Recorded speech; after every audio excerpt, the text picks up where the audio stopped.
प्रणाम आचार्य जी।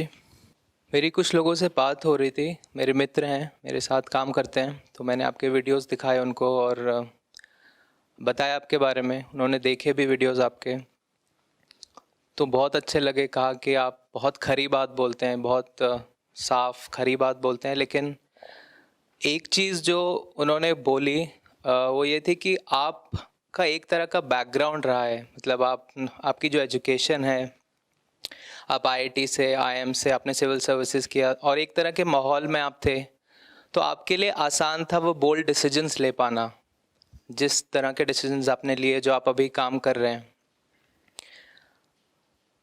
लेकिन अगर एक आम आदमी की दृष्टि से देखें तो जिसने अभी जीवन में बहुत कुछ नहीं देखा है, जिसके पास बहुत रुपया पैसा नहीं है, तो उसके लिए वो तो उसके उसके दृष्टिकोण से सिर्फ उसको दिखता है कि भाई मैं और ज़्यादा पैसे कमा लूँ। एक मटेरियलिस्टिक मेरा ड्रीम है कि मैं इतने पैसे और कमा लूँ और मैं इतनी कम से कम एक बेसिक लग्जरी लाइफ में जीऊँ, जिसके बाद अगर फिर मेरे ऊपर है कि मैं निर्णय कर सकता हूँ उसके बाद कि देखो मुझे जीना है वैसा या नहीं जीना है। पर अभी तो मैंने कुछ किया ही नहीं। मतलब आप जिस स्थान पर बैठ के बोलते हैं, आपके लिए आसान है बोलना, लेकिन एक व्यक्ति जिसके पास वो एक बेसिक सेट ऑफ लग्जरीज नहीं है, उतना एक्सपोजर नहीं है, उसके लिए तो एक सीधा साधा एक उसका ड्रीम है कि भाई मुझे इतना इतना रुपया चाहिए, मुझे इतनी बेसिक लग्जरी तो कम से कम चाहिए ही लाइफ में। तो उसके लिए ऑब्वियसली समय लगेगा। तो ये बात कहाँ तक ठीक है? मतलब मैं उसके बाद बहुत ज़्यादा कुछ बोल नहीं पाया उनको, तो मैं चाहता था कि आप ही खुद नहीं, जवाब दें तुम क्या इसका। नहीं बोल पाए? तुमने मुझे भी देखा है, मेरी ज़िंदगी देखी है। मैंने कौन सी लग्जरीज एंजॉय करके छोड़ दी है भाई? इसमें ना बोल पाने की क्या बात है? कुल मिला के तर्क ये है कि आचार्य जी आप तो खूब भोग भोग लिए, मज़े मारने के बाद अब मंच पर बैठकर प्रवचन दे रहे हो। हमने तो अभी ज़िंदगी कोई मज़े मारे नहीं, तो हम कैसे छोड़ दें? मैंने कौन सी चीज़ें भोग ली हैं? जो ये सवाल ही अपने आधार में ही गलत है। क्या भोगा है? उल्टा हुआ है। लोग आईएम जाते हैं ताकि आईएम के बाद खूब कमाएंगे। मैंने आईएम जाके आईएम के बाद अपना एजुकेशन लोन चुकाया। कमाने को तो मिला नहीं, चुकाया ज़रूर है। तो यही लग्जरी थी कि लोन चुकाओ। भाई वसूली तो शुरू होती है जब आप वहाँ नौकरियाँ करते हो और 5-10 साल जब रहते हो तब वसूल करते हो ना, कि हाँ भाई जो कुछ डिग्री से मिलना था अब निकालेंगे। डिग्री कर ली, उससे वसूला तो कुछ था नहीं मैंने। तो लग्जरी की बात कहाँ से आ गई? कौन सी लग्जरी मैंने कमा ली? ये क्या बेकार का तर्क है ना। और ऐसे तर्क गुरु ने ही बहुत दिए। कहते राम कृष्ण और बुद्ध और महावीर ये सब राजसी खानदानों से थे, तभी तो ये आध्यात्मिक हो पाए। तो चलो बेटा तुम पहले पैसा कमाओ खूब, तुम भी महल बनवाओ, तभी तो महल को छोड़ोगे। अरे जब महल है ही नहीं तो छोड़ कहाँ से दोगे? ये गुरुओं ने भी तर्क दिया है और ये लोगों को बड़ा अच्छा लगता है। इससे ये हो जाता है कि जो अभी फिलहाल तत्काल अनिवार्यता है कि तुम जीवन को सही से देखो और सही निर्णय लो, आप उस अनिवार्यता को आगे के लिए लंबित कर सकते हैं, पोस्टपोन कर सकते हैं। आप कहते हैं अभी तो पहले पैसा कमा लें, लग्जरी विलासिता भोग लें, उसके बाद देखेंगे। उसके जैसे भाई गौतम बुद्ध ने भी सब मज़े कर लिए, उसके बाद अपना छोड़ के निकले थे ना जंगल, तो ऐसे ही हम पहले मज़े कर ले सारे। ये खूब तर्क चलता है। मैं अपने बारे में पूछ रहा हूँ, मुझे बता दो मैंने कौन सी लग्जरी कर ली है?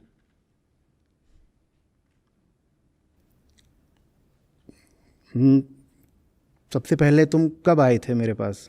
दीदी छोड़ के गई थी, छोटे से थे, 2011-12 कब की बात है? 11? तो 11 साल से तो देख रहे हो, उसमें तुमने मुझे कौन सी लग्जरीज में देखा है भाई? और ज़िंदगी मेरी खुली किताब है, कमरा ही मेरा खुला रहता, आज तक ताला लगा नहीं। क्या जी रहा हूँ, क्या खा रहा हूँ, क्या पी रहा हूँ, वो सबके सामने प्रत्यक्ष है। तुमने क्या लग्जरीज देख ली? ये तर्क ही क्या है कि आचार्य जी तो मज़े मार चुके हैं इसलिए अब ज्ञान बाँचते रहते हैं। मज़े बताओ ना, कौन से मज़े? मतलब आपका एक तरह का बैकग्राउंड रहा है उस बैकग्राउंड से तो मैंने बस लोन चुकाया है। उस बैकग्राउंड से मैंने पाया क्या है? ताने पाए हैं ज़रूर। यूपीएससी की सीट खराब कर दी, आईआईटी की सीट खराब कर दी। उससे मैंने पाया क्या है? पाया माने सांसारिक लहजे में क्या पाया है? शिक्षा पाई है, अलग बात है, पर जो लग्जरीज बोल रहे हो, लग्जरीज तो मुझे मेरी शिक्षा से मिली नहीं।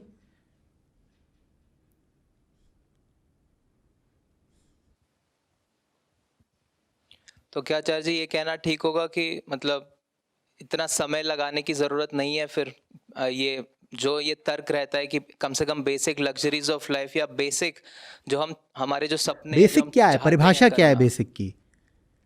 बेसिक माने क्या होता है? बेसिक माने क्या होता है? बेसिक तो फिर आप कहीं भी कह सकते हो ये मेरे लिए बेसिक है, कितना भी बेसिक हो सकता है। मेरे लिहाज से बेसिक इस समय वो है जो कि अगर मेरे पास ना हो तो मैं आपसे बात नहीं कर सकता। ये बेसिक है, ये बेसिक है। ये बाल मेरे मुंह पे आ रहे होंगे, बात नहीं कर पाऊंगा, तुम्हें कंघी चाहिए, वो बेसिक है। मुझे मॉइस्चराइज़र लगाना पड़ता है, वो बेसिक है मेरे लिए। और इतना बोलता हूँ गला सूखता है तो मुझे यहाँ पर ये चाय भी चाहिए और नारियल पानी चाहिए, ये बेसिक है। ये तौलिया बेसिक है। इसके आगे क्या बेसिक होता है बताओ? बेसिक वो है जो आपको आपकी ज़िंदगी के बेसिक पर्पस को पूरा करने में अनिवार्य हो, उसको ही बेसिक बोल सकते हैं। परिभाषा है, अच्छे से पकड़ लो। जीवन का मूल उद्देश्य क्या है ये पता होना चाहिए, और उस मूल उद्देश्य को पूरा करने में जो सहायक हो, मात्र वही बेसिक है। और किसको तुम बेसिक बोल रहे हो? नहीं तो तुम बेसिक क्या? बेसिक अभी 3 कमरे का घर है, 5 कमरे का घर चाहिए, कुछ भी बेसिक हो सकता है फिर तो।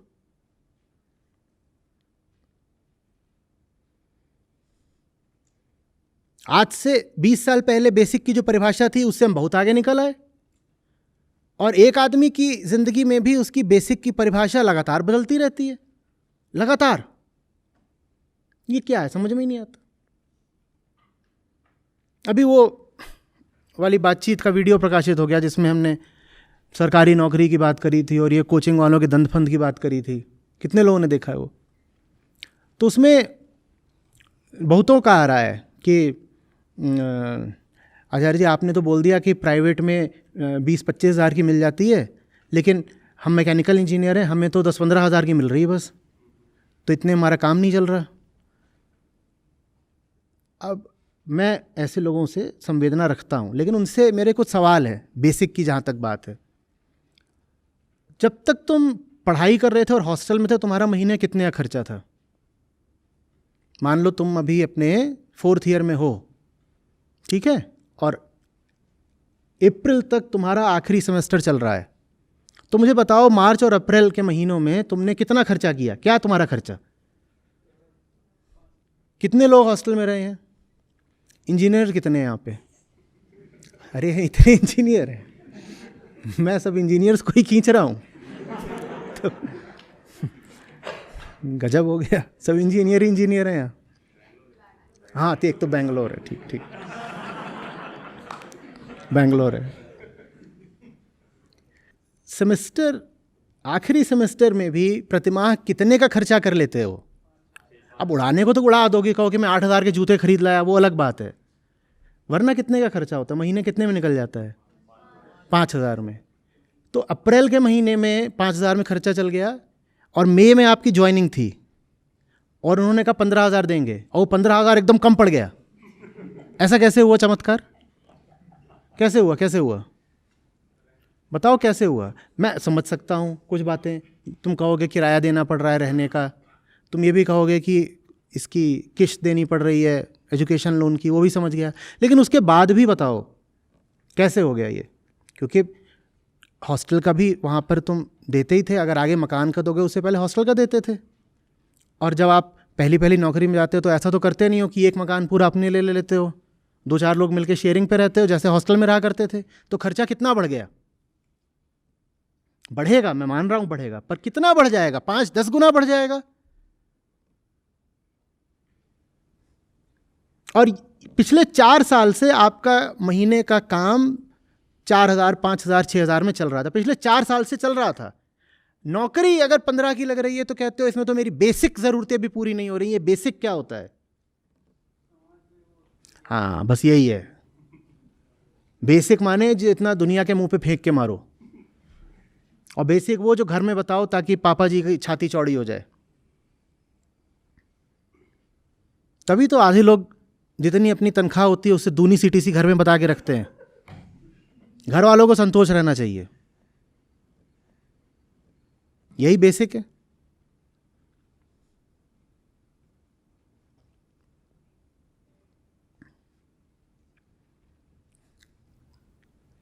जो लोग लग्जरीज की बात करते हैं, मैं उनके लिए बता दूं, मुझसे हमारे बाद कितने बैच निकल आए? हमारे बाद अब 23 बैच निकल आए आईआईटी के, और 20 बैच निकल आए आईएम के। मुझसे 15-20 बैच जूनियर लोग भी जितना कमाते हैं और कंज्यूम करते हैं, मैं उतना भी नहीं करता हूं। आज आईएम अहमदाबाद का जो फ्रेशर निकलता है, उसकी जो एवरेज सीटीसी होती है, मेरी अपनी तनख्वाह उतनी भी नहीं है। और जो मेरी तनख्वाह है भी, वो उसमें मैं संस्था से आपकी 1 पैसा नहीं लेता। पुरानी अद्वैत लाइफ एजुकेशन है, उसका जो पढ़ा था वही चल रहा था, और अभी पिछले महीने मुझे बताया गया कि अब वो ख़त्म हो गया।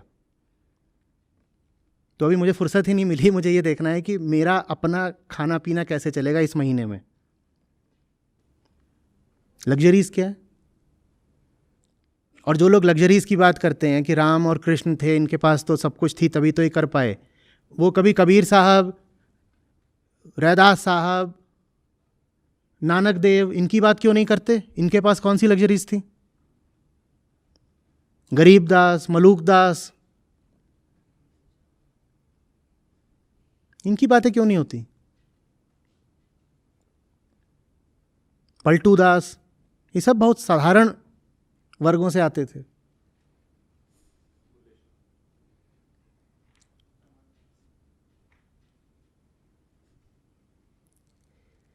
गुरुओं को भी तो अपनी बेसिक्स देखनी पड़ती है ना। तो फिर वो कहते हैं कि अगर इनको ये बोल दिया कि फालतू लग्जरीज के पीछे दौड़ लगाना ही तुम्हारा बोझ है, तो ये भाग जाएंगे यहाँ से सब।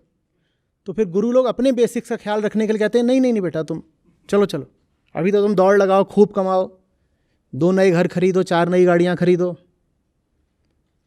जब गुरुजी ऐसा बोल देते हैं तो जितने पैसे वाले लोग होते हैं गुरुजी के पास आ जाते हैं, और गुरुजी भी यही चाहते हैं।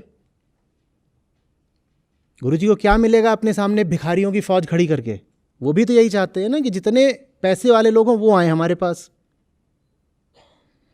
और पैसे वाले लोग कैसे आपके पास आएंगे? अगर आपने कह दिया कि पैसा सीमा के अंदर ही ठीक है। तो पैसे वाले लोगों को आकर्षित करने के लिए गुरुओं के लिए बहुत ज़रूरी रहा है कि कहें कि पैसा बढ़िया है। जब बोलोगे पैसा बढ़िया है, तभी तो गुरुजी के पास बेसिक पैसा आएगा। बेसिक।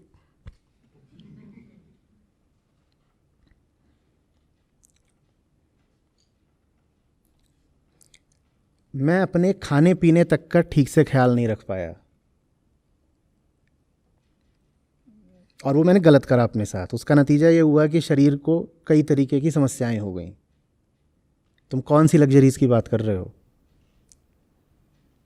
नोएडा के 63 सेक्टर, वो इंडस्ट्रियल एरिया, उसमें 10 साल तक मैंने धुआं पिया है।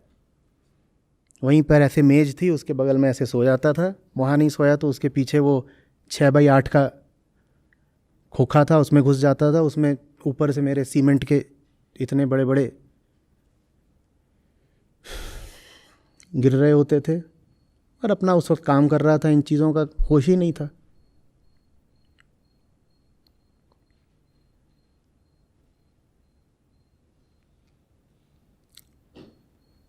संवाद लेने जाता था तो लंबे कुर्ते होते थे, वही लंबे कुर्ते जब घिस जाते थे तो उनको कटवा के छोटा करवा के उनको डेली यूज़ में ले आ लेता था।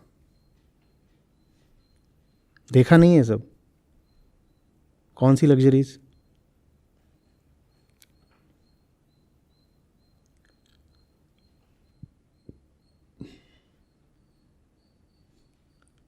ये तुम्हारे जो भी मित्र लोग हैं उन्हीं का नहीं होगा, यहाँ बहुत लोग बैठे होंगे, सबका यही होगा। अरे ये तो सब इन्होंने पहले हासिल कर लिया। उल्टा नहीं सोचना चाहिए कि अगर हासिल कर लिया तो हासिल करने के बाद छोड़ना कितना मुश्किल है।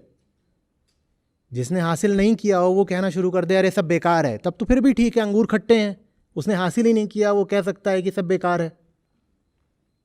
पर कर लिया हो और जब वसूली का समय आया हो तब त्याग दिया हो, वो नहीं ज़्यादा कठिन है। और मैं उसको कठिन भी नहीं कह रहा हूँ, वो ज़रूरी था। और जो चीज़ ज़रूरी होती है वो तो करनी पड़ेगी, भले ही कठिन हो। नहीं करनी पड़ेगी।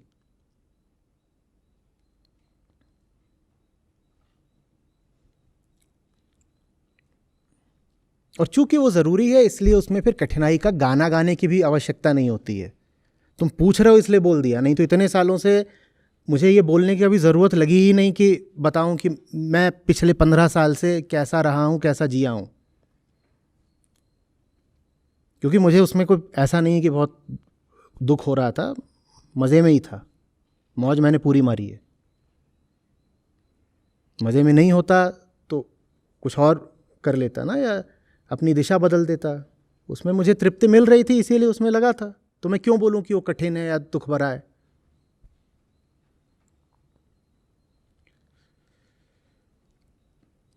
अब सुनो सही बात, जिन चीज़ों को तुम लग्जरीज बोलते हो उन लग्जरीज से बड़ी लग्जरी है एक सही और सच्चा जीवन। जो लोग आज सबसे लग्जूरियस जीवन जी रहे हैं, विलासिता और वैभवपूर्ण, क्या उनको भी सही और सच्चे जीवन की लग्जरी मिली? तो बताओ ना फिर। बड़ी से बड़ी लग्जरी के बाद भी ये वाली लग्जरी तो नहीं मिली ना। तो ज़्यादा बड़ी लग्जरी कौन सी है? प्राइवेट जेट और प्राइवेट आइलैंड और प्राइवेट याट होना? हाँ, या जिंदगी के सामने बिल्कुल छाती चौड़ी करके खड़े हो कि हाँ सही जिए हैं, सच्चा जिए हैं, न घुटने टेके हैं, न बंधन माने हैं, न बिक गए हैं। ज़्यादा बड़ी लग्जरी क्या है? तो हम भी कह रहे हैं कि ज़िंदगी में लग्जरीज होनी चाहिए। Go for the highest luxury. इस जीवन में इससे बड़ी और क्या लग्जरी हो सकती है कि तुम जीवन के गुलाम बन के न जियो। आज़ादी से जीने से बड़ी कोई लग्जरी है?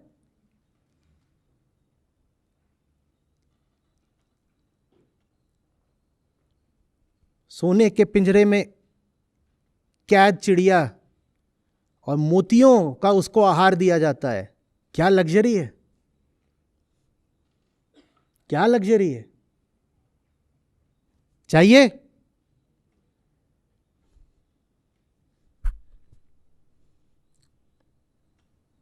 हम भैया छोटी सी गौरैया ही सही लेकिन आज़ाद उड़ लेंगे। क्या होगा? शिकार हो जाएगा, चीलबाज घूम रहे हैं। मेहनत करनी पड़ती है, खुद देखो, खुद समझो, दाना चुनो। कम जिएंगे, कोई बात नहीं। पंख कटवाने के लिए नहीं पैदा हुए थे।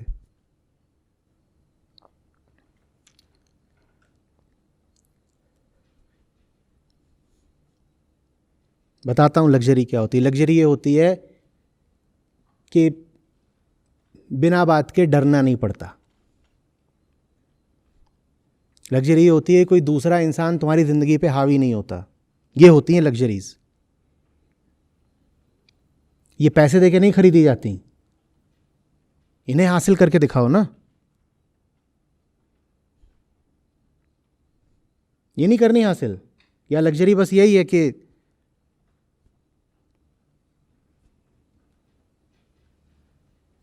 न्यूयॉर्क में बंगला खरीदा है,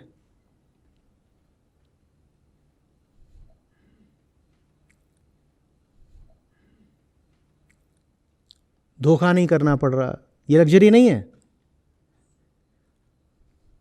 बोलने से पहले 5 बार सोचना नहीं पड़ रहा, ये बहुत बड़ी लग्जरी है। मैं आपके सामने 5-5, 6-6 घंटे बैठा रहता हूं, मैं कैसे बोल पाता अगर हर बात विचारनी पड़ती? तो बोलिए।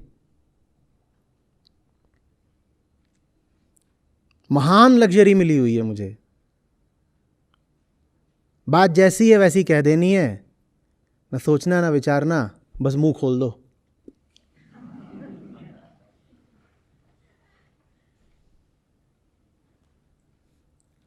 सोच सोच के तो आदमी आधे घंटे में थक जाए, दिमाग से परेशान हो जाए। क्या अभी अब बोल दिया, अब क्या करें, सोचें तो क्या, कहीं वो ना नाराज हो जाए, उसको कैसा लगेगा।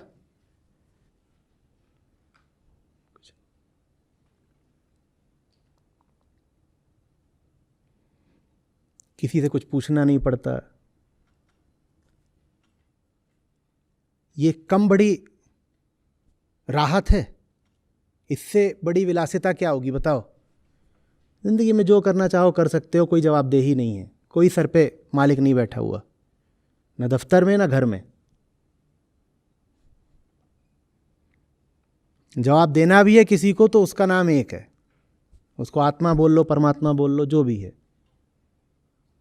उसके सामने पेशी होती है और हम किसी को जवाब देंगे ही नहीं।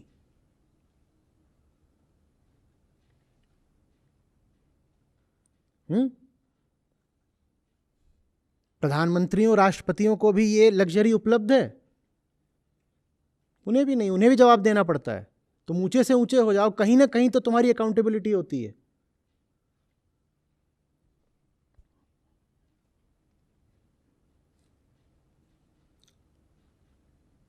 उतनी दूर जाने की तो जरूरत ही नहीं होती। हमने अपनी निजी जिंदगी में ही ऐसे काम कर रखे होते हैं कि हमारे घर में ही हमारी बड़ी जवाबदेही हो जाती है।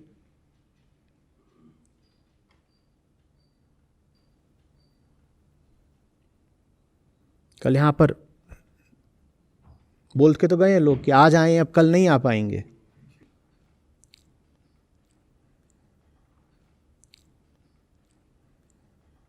मैं मस्त हूं, मुझे आपको कभी नहीं बोलना पड़ेगा कि आज आया हूं कल नहीं आ पाऊंगा। मौत हो जाए वो अलग बात है, वरना अगर आना है तो आना है, कोई नहीं रोक सकता।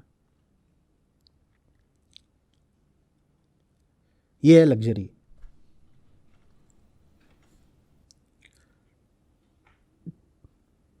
अभी और भी पानी बाकी है, ठीक है, और लग्जरीज हैं। जीवन खत्म कहीं नहीं हो जाता, एक के बाद एक ऊंचाइयां होती हैं। दिक्कत यह है ना कि आप ऊंचाइयों को सिर्फ भौतिक रूप से समझते हो। आपके लिए लग्जरी सिर्फ मटेरियल होती है, टेंजिबल। और इसीलिए फिर आप पैसे के पीछे भागते हो कि पैसा तो टेंजिबल चीजें ही खरीद सकता है। वास्तविक लग्जरी इनटेंजिबल होती है, तभी फकीरों को बादशाह बोला गया है। उनके पास बताओ पदार्थ क्या थे, उनके पास वस्तुएं क्या थीं, चीजों की लग्जरी तो नहीं थी उनके पास, पर फिर भी इस देश ने सब फकीरों को बोला बादशाह। जो संन्यास्त हो गया उसको बोला स्वामी। स्वामी माने मालिक, मालिक। अब ये मालिक हो गया, बादशाह है ये, बादशाह। क्योंकि अब उसके पास वो वैभव आ गया है, वो संपदा आ गई है जो बड़े से बड़े सेठ, राजा, अमीर किसी के पास नहीं होती। बैठे होगे तुम फोर्ब्स 500 में, तुम्हारे पास वो चीज नहीं है जो उनके पास होती है। तो इसीलिए यहां पर सम्राटों ने आकर के साधुओं के सामने सर झुकाया है। ये तुम कहीं नहीं सुनते होगे कि साधु गया और सम्राट के पांव छू रहा है, ऐसा सुना कहीं? तो कोई वजह है ना कि जो राज्य का सबसे अमीर बंदा है, कौन? राजा, वही आकर के कहां चरण स्पर्श कर रहा है? वो जिसके पास कानी कौड़ी नहीं है, वो साधु है, नंगा ऐसी फिर रहा है और राजा आके उसके पांव छू रहा है। अब बताओ लग्जरी किसके पास है? और मजे की बात यह है कि साधु ध्यान भी नहीं दे रहा है छू रहा है कि नहीं छू रहा है, हट दूर हट। परेशान करने चला आता है। अब बताओ लग्जरी किसके पास है? और राजा को बड़ी तकलीफ हो जाएगी अगर उसके नीचे वाले उसको नमस्कार ना करें। साधु को तब भी तकलीफ नहीं होगी कोई आके उसके मुंह पे थूक जाए। राजा उसके पांव छू ले तो भी एक बात, और कोई आके उसके मुंह पे थूक जाए तो भी वही बात। ये हुई लग्जरी कि नहीं? ये हुई जगत से आजादी कि नहीं? कि जगत हमें कितना भी सम्मान दे दे, स्तुति कर दे या निंदा कर दे, अपमान कर दे, हमें कोई फर्क नहीं पड़ता। ये होती है लग्जरी। हम ऐसे हैं कि फेसबुक पे सेल्फी डाली थी, 14 ही लाइक आए हैं।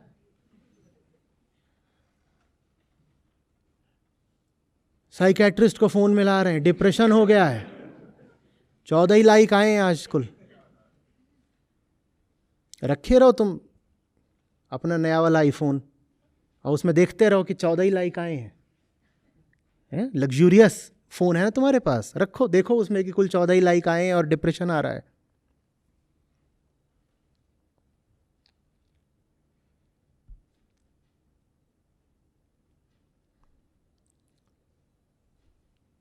बेसिक की परिभाषा समझ गए हो?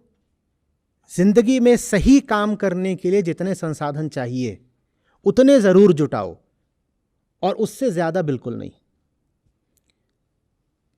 एक सही और साफ और ऊंचा लक्ष्य बनाओ, और उसको पाने के लिए रुपया, पैसा, रिसोर्सेज जो भी चाहिए उतने जरूर इकट्ठा करो, कमाओ। लेकिन अपने भोगने के लिए कमाना, इसमें कोई मजा नहीं आने वाला। आप चाहो तो प्रयोग करके देख लो।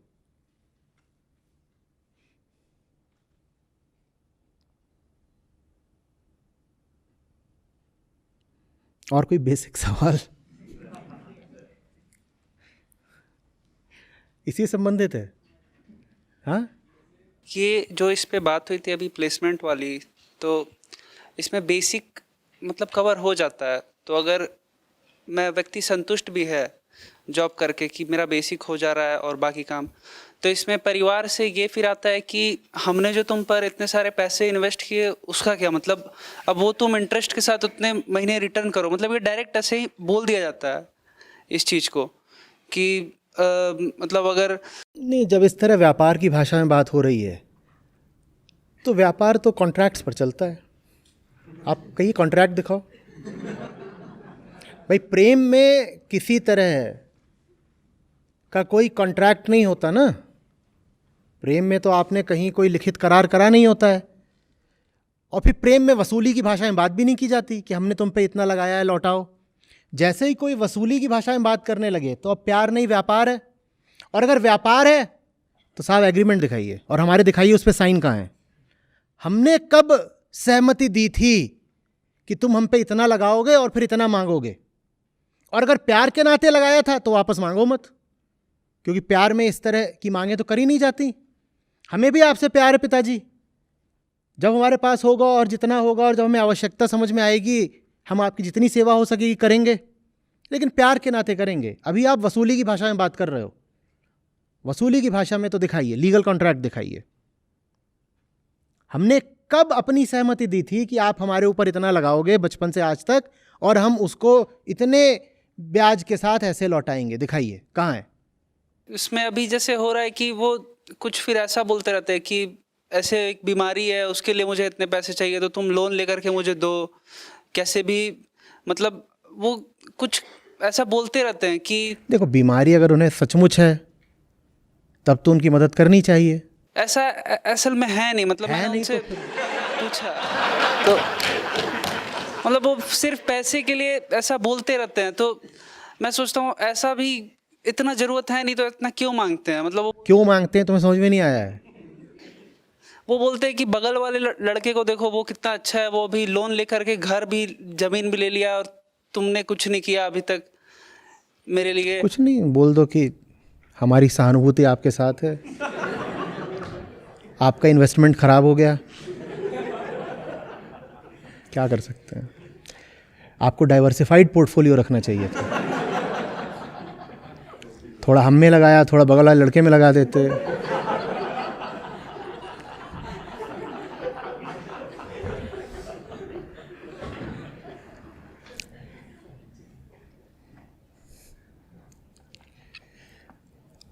ये देखो सब शारीरिक घटनाएं होती हैं, बच्चा पैदा हो गया, इससे प्रेम थोड़ी आ जाता है। हम बहुत बड़ी बड़ी मिथ्स में जीते हैं, भ्रांतियां, जिसमें से एक ये भी है कि बच्चा है तो उसका माँ बाप से प्रेम का ही तो रिश्ता होगा। क्यों होगा भाई? ऐसा भी नहीं कि कभी कभी नहीं होता है, कभी भी नहीं होता है। जो व्यक्ति जागृत ही नहीं है वो किसी को भी कैसे प्रेम कर सकता है? बच्चे को भी कैसे प्रेम कर लेगा अपने? प्रेम कोई अंधी चीज है क्या? प्रेम कोई अंधी चीज है क्या? सिर्फ इसलिए कि तुम्हारे पास शरीर है, और शरीर पशुओं का और मनुष्य का समान होता है, सिर्फ इसलिए कि तुम्हारे पास शरीर है तुम प्रेम करना जान जाओगे? प्रेम तो बड़ी मेहनत से सीखना पड़ता है। किसी अंधे अंधेरे क्षण में आपने संतान को जन्म दे दिया, इससे आप में प्रेम आ जाएगा? प्रेम थोड़ी आ जाएगा। कोई किसी से प्रेम नहीं करता, कोई किसी से प्रेम नहीं करता। प्रेम सिर्फ ज्ञानियों ने, मनीषियों ने, संतों ने जाना है। प्रेम ऐसी सस्ती चीज नहीं है कि प्रेम हो गया, कोई लड़की दिखी प्रेम हो गया, बच्चा पैदा हुआ प्रेम हो गया। उसके लिए दूसरे नाम होते हैं। कोई लड़की दिख गई आकर्षण हो गया, बच्चा पैदा हुआ ममता हो गई, प्रेम नहीं हो जाता। प्रेम बहुत ऊंची बात है। और बिल्कुल डंके की चोट पे कह रहा हूं, कोई बिरले माँ बाप होंगे जिन्हें अपने बच्चों से जरा भी प्रेम होता है। माँ बाप को आपस में ही नहीं प्रेम होता, उन्हें बच्चों से क्या प्रेम होगा? उन्हें आपस में प्रेम होता तो बच्चा पैदा किया होता। बच्चे तो सब पैदा हमारे प्रेम से नहीं होते, हमारी पाशविकता से होते हैं। लेकिन साथ ही साथ अब उन्होंने पैसा तो तुम पर लगाया ही है, ठीक है, तो अपनी आज़ादी गिरवी रखे बिना जितना उनको लौटा सकते हो लौटा दो। लेकिन उनको लौटाने के लिए तुम खुद कहीं बंधक मत बन जाना। अपने खर्चे कम से कम रखो, जो भी बचे थोड़ा बहुत उतना घर भेज दिया करो, लो ही तुम्हारा है। क्योंकि ऋण तो था ही, प्रेम में ऋण नहीं होते। पर आपसे प्रेम का तो संबंध था नहीं, तो हम उसको कर्ज ही मानेंगे, और जितना होता रहेगा धीरे धीरे लौटाते रहेंगे। आप में से जो भी लोग माँ बाप हैं या होने वाले हैं, अपने बच्चों से कभी इस भाषा में बात मत करना भाई, कि तुम पे इतना खर्चा करा है। मेरे सामने लोग आ चुके हैं जिन्होंने दिखाया है कि बाप ने पूरा हिसाब रखा हुआ था कि इतना लगा। इसमें यह तक था कि जब तुम पैदा हुए तो तुम्हारे अस्पताल में कितने पैसे दिए थे तुम्हें पैदा कराने के, वो तक है। पूरा हिसाब रखे हुए हैं पिताजी। अब कह रहे हैं कि इसका क्या करना है। ये मत करना। तुमने किसी को पैदा कर दिया, यही उसके साथ अपराध है। ऊपर से तुम उसको ये पूरी वसूली दिखा रहे हो, ये तो क्रूरता है।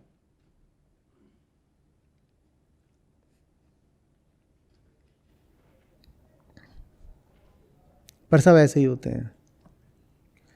ये सब पूरा क्या है जिसको आप बोलते हो family laws, undivided family law, उन सब के केंद्र में जानते हो ना क्या बैठा हुआ है? पैसा।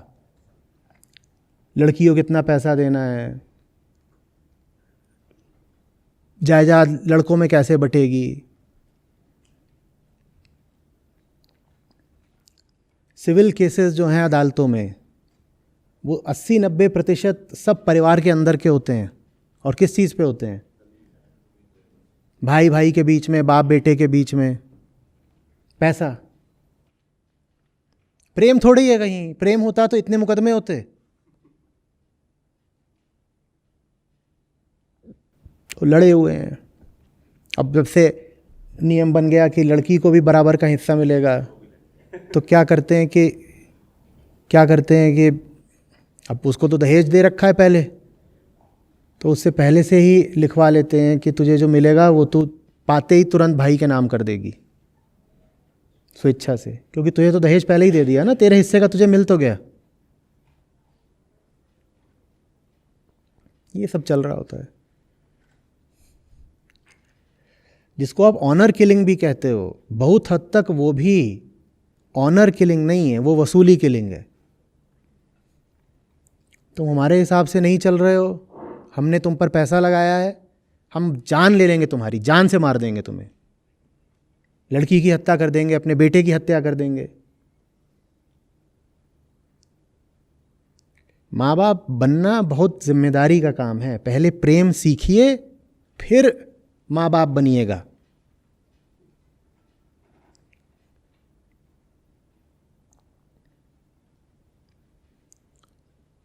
प्रेम सीखे बिना बच्चे को जन्म देना घोर अपराध है।